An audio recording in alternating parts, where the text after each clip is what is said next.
Pelajaran Sekolah Sahabat Kamis 28 Agustus 2025. Pelajaran yang ke-9 di triwulan yang ketiga. Judul pelajaran Sekolah Sahabat kita untuk hari ini adalah Pembalasan. Saudara-saudaraku yang kekasih, janganlah kamu sendiri menuntut pembalasan, tetapi berilah tempat kepada murka Allah. Sebab ada tertulis, pembalasan itu adalah hakku. Akulah yang akan menuntut pembalasan, firman Tuhan. Roma 12 ayat 19. Lihat juga Ulangan 32 ayat 35. Janji dan perintah apakah yang terdapat dalam ayat-ayat ini dan bagaimanakah keterkaitannya? Ulangan 32 ayat 35.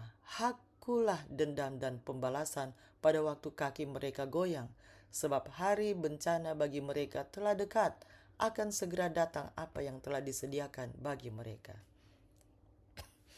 Sampai Tuhan mendatangkan keadilan yang sangat langka sekarang ini adalah tugas para hakim di Israel kuno untuk menerapkan hukum dan menentukan hukuman yang adil ketika terjadi kerusakan atau cedera.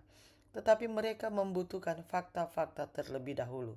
Masalahnya adalah para ahli Taurat pada zaman Kristus menerapkan hukum ini dengan cara yang memungkinkan terjadinya pembalasan dendam pribadi. Dengan demikian, prinsip tersebut keluar dari konteksnya dan tujuan awalnya tidak tercapai.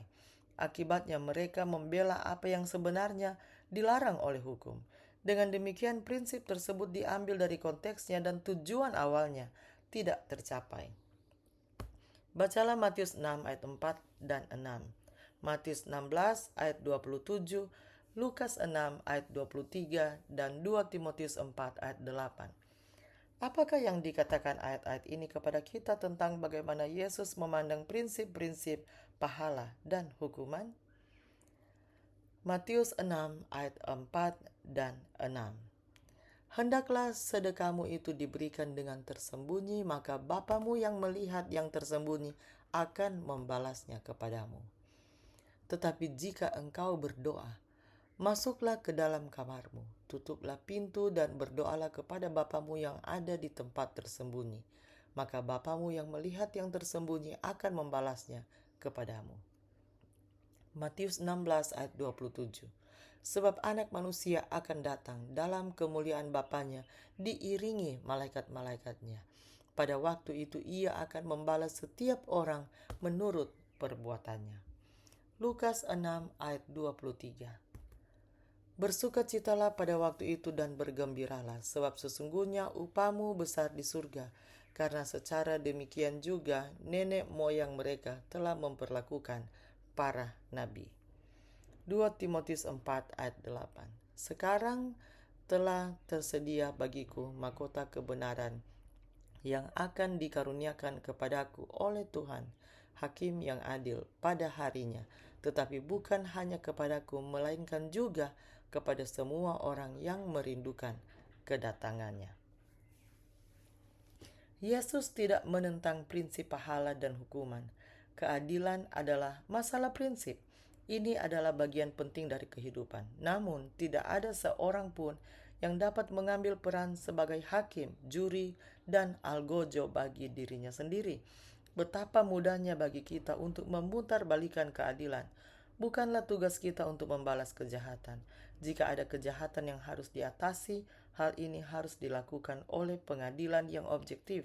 Ini adalah tugas para hakim. Dalam konteks ini, Yesus memerintahkan kita untuk menjadi sempurna seperti Bapa di surga adalah sempurna. Bagaimana kita dapat menjadi sempurna seperti Allah sendiri? Kasih yang tidak mementingkan diri sendiri adalah karakteristik utama dari Allah. Dia mengajarkan kepada para pengikutnya bagaimana mengasihi musuh-musuh mereka dan berdoa bagi mereka yang menganiaya mereka. Kesempurnaan sejati adalah mengasihi, mengampuni, dan berbelas kasihan. Lukas 6 ayat 36. Bahkan kepada mereka yang tidak layak menerimanya. Prinsip ini dan tindakan yang ditimbulkannya adalah apa yang dimaksud dengan mencerminkan karakter Allah. Apa sajakah cara-cara yang dapat kita lakukan dari hari ke hari untuk belajar mengasihi seperti yang diperintahkan kepada kita? Mengapa hal ini selalu melibatkan kematian terhadap diri sendiri? Demikianlah bacaan pelajaran sekolah Sabat Kamis 28 Agustus 2025. Sampai bertemu di bacaan pelajaran sekolah Sabat selanjutnya. Tuhan memberkati.